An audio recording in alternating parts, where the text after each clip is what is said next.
नमस्कार शेतकरी मित्रांनो, शेतकऱ्यांना सोयाबीन आणि कापूस अनुदान 2023 करता प्रति हेक्टरी 5,000 रुपये मिळणार आहे आणि या अनुदानाकरता तुम्हाला तुमचं आधार प्रमाणीकरण करणे गरजेचं आहे।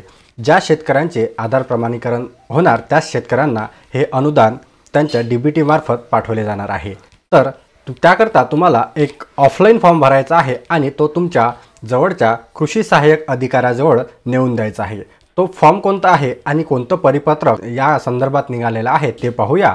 तर मी तुमच्यासमोर जे पत्र निघालेलं आहे ते ओपन केलेलं आहे आणि या पत्राचा तुम्ही विषय पाहू शकता। सन 2023च्या खरीप हंगामातील कापूस व सोयाबीन उत्पादक शेतकऱ्यांना अर्थसहाय्य देण्याबाबत आणि शासन निर्णय जो 29/7/2024 रोजी निघालेला होता अनुदान करता त्याच्या संदर्भात हे पत्र निघालेलं आहे। तर या पत्रामध्ये त्यांनी असे म्हटलेले आहे की ज्या शेतकऱ्यांना हे अनुदान द्यायचं आहे त्यांना थेट डीबीटी मार्फत हे अनुदान देण्यात येणार आहे। म्हणजे तुमच्या आधार प्रमाणीकरण केल्यानंतर तुम्हाला तुमच्या आधार कार्डला जो बँक खाते लिंक असेल त्याच अकाउंटला हे पैसे जमा होणार आहे। म्हणजे तुमच्या आधार कार्डवर हे पैसे जमा होणार आहे। तर त्याचं संमतीपत्र एक तुम्हाला भरून द्यायचं आहे, ते तुम्हाला जवळच्या कृषी अधिकाऱ्यांकडे नेऊन द्यायचं आहे। या संदर्भात हे परिपत्रक निघालेलं आहे आणि संमतीपत्र याच फॉर्ममध्ये दिलेलं आहे। तुम्हाला हे संमतीपत्र आपल्या टेलिग्राम चॅनलवरती सोबत या व्हिडिओच्या डिस्क्रिप्शनमध्ये मी लिंक देऊन देईल टेलिग्राम चॅनलची, त्यावर क्लिक करून तुम्ही हे संमतीपत्र डाउनलोड करू शकता। तर संमतीपत्रामध्ये सन 2023च्या खरीप हंगामातील ई पीक पाहणी पोर्टलवर नोंदणी कापूस व सोयाबीन उत्पादक शेतकऱ्यांना अर्थसहाय्य व कृषी विभागाच्या अन्य योजनांचे अनुदान उपलब्ध करून देण्यासाठी मी खालील सही करणार व माझे आधार कार्ड अशा प्रकारच्या कामासाठी यूज केला जावे अशा प्रकारे हे संमतीपत्र आहे।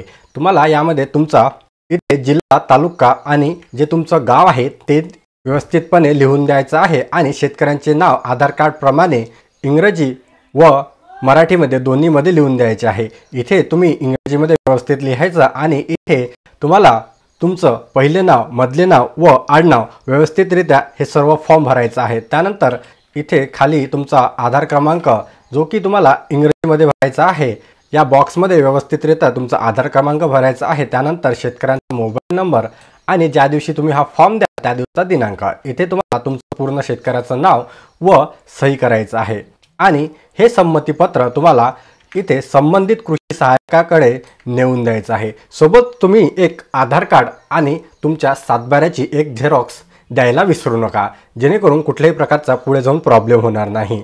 त्याबरोबर ज्यांचे क्षेत्रफळ हे सामायिक आहे, म्हणजे एका सातबाऱ्यावर एकाच घरातील 4:2 पेक्षा जास्त, म्हणजे ज्यांचे क्षेत्रफळ हे सामायिक आहे एकाच सातबाऱ्यावर एकपेक्षा जास्त जर नाव असेल तर त्यांच्याकरता त्यांना सामायिक खातेदार ना हरकतपत्र द्यायचं आहे। यामध्ये सुद्धा तुम्हाला तुमचा जिल्हा, तालुका, गाव व खाते क्रमांक जे की तुमच्या सातबाऱ्यावर असतो तो टाकायचा आहे आणि त्यानंतर इथे ज्या अकाउंटमध्ये तुम्हाला पैसे पाहिजे एका खातेधारकाचे नाव इथे मराठी आणि इंग्लिशमध्ये लिहायचे आहे। त्यानंतर इथे खातेधारकाचा आधार क्रमांक इंग्रजीमध्ये लिहायचा आहे आणि खातेधारकाचा मोबाईल नंबर लिहायचा आहे। त्यानंतर सातबाऱ्यावर तुमचे जेवढे नाव असेल म्हणजेच खातेधारकांचे नाव हे इथे 1 बाय 1 सर्व लिहायचे आहे आणि त्यांच्या नावाच्या पुढे संबंधित सही घ्यायची आहे आणि हे पत्र तुम्हाला संबंधित कृषी सहाय्यकाच्या ऑफिसमध्ये नेऊन द्यायचं आहे।